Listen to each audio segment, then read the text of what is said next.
Hello, good afternoon. This is how you go about it. You download this app, WebFit 2.0. You download the app on your smartphone. Then you click on it.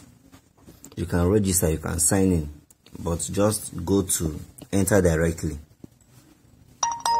Then go to me. You see me down.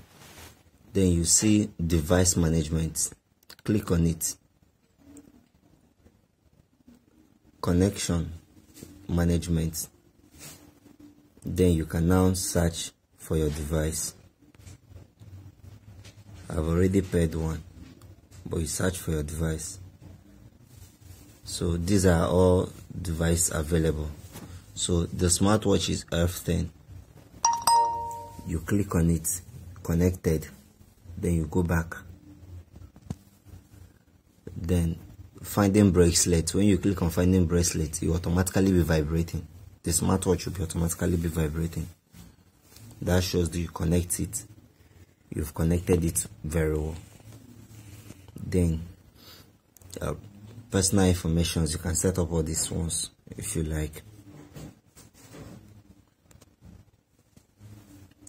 Settings.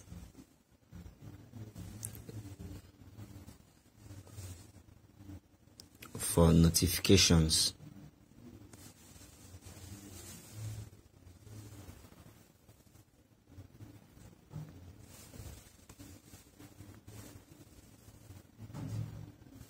then go to smart reminder.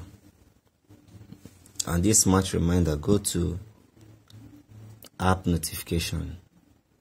App notification, turn all your notifications on. WeChat, Facebook, Twitter, WhatsApp, turn them on, so that when you get those notifications, you will show on your watch. Your watch will notify you.